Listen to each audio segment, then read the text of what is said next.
Confucius سنہرا اصول۔ دوسروں پر وہ بات مسلط نہ کریں جو خود اپنے لیے پسند نہ کرتے ہوں۔ بدھا کی طرح کنفیوشس نے بھی ایک عملی فلسفہ پیش کیا ہے جس میں بہت ہی ٹھوس مشورے شامل ہیں۔ وہ خیال کرتا ہے کہ ایک اچھا اور متوازن معاشرہ چاہتا ہے کہ چند اجزاء کے ساتھ ساتھ مندرجہ ذیل چیزیں بھی ایک اچھے معاشرے میں ہونی چاہیے۔ نمبر 1، مشترکہ اقدار اور روایات۔ کنفیوشس نے اپنی تعلیمات میں اظہار کیا ہے کہ مشترکہ اقدار اور روایات معاشرے کے لوگوں کو ایک دوسرے سے جوڑنے میں مددگار ہوتے ہیں۔ اس طرح سے لوگ ایک کمیونٹی کی شکل اختیار کر لیتے ہیں۔ اس کا کہنا ہے کہ لوگ ایک دوسرے کے قریب اس لیے آتے ہیں تاکہ لیتھیم جیسے بن جائیں۔ نمبر 2، دوسروں کا خیال رکھنا۔ کنفیوشس نے یہ سنہرا اصول وضع کیا ہے کہ دوسروں کے ساتھ کوئی ایسی بات یا عمل نہ کیا کرو جو تم اپنے لیے پسند نہ کرتے ہو۔ نمبر 3، معاشرتی اور خاندانی ذمہ داریوں کو پورا کرنا۔ اپنے والدین کے لیے لڑکے اور لڑکیوں کے کچھ فرائض اور ذمہ داریاں ہوتی ہیں، اور حکومت کے وزراء کے بھی کچھ فرائض ہوتے ہیں جسے انہیں صحیح طور پر ادا کرنا چاہیے۔ عوام پر عائد ذمہ داریوں کو بحسن و خوبی ادا کرنے کی ضرورت ہوتی ہے۔ مثلاً حکومتی وزیر کو قابل اعتبار ہونا چاہیے، حاکم کی عزت بھی کرنی چاہیے۔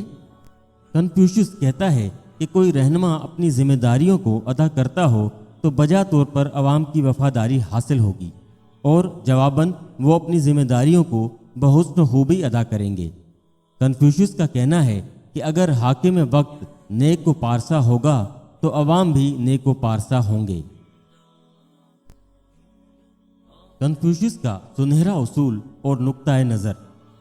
میں کنفیوشس کے اصول پر روشنی ڈال رہا ہوں۔ یہ سنہری اصول بہت سے مذاہب اور اخلاقیات میں نمایاں ہے۔ کبھی اس کی شکل مثبت ہوتی ہے، جیسے عیسائیوں کی ہدایت میں کہ دوسروں کے ساتھ وہ کرو جیسا کہ انہوں نے تمہارے ساتھ کیا ہے، جبکہ دوسرے جن میں کنفیوشس بھی شامل ہے ممانعت کرتا ہے کہ دوسروں کے ساتھ وہ نہ کرو جو تم نہیں چاہتے کہ تمہارے ساتھ ہو۔ اس اصول کی مخالف مثال۔ اس اصول کی شہرت اور مقبولیت کے باوجود مخالفت بھی اچھی خاصی کی گئی ہے۔ فرض کیجئے کہ ایک موٹا شخص اپنا وزن گھٹانے کے لیے کم خوراکی کر رہا ہے۔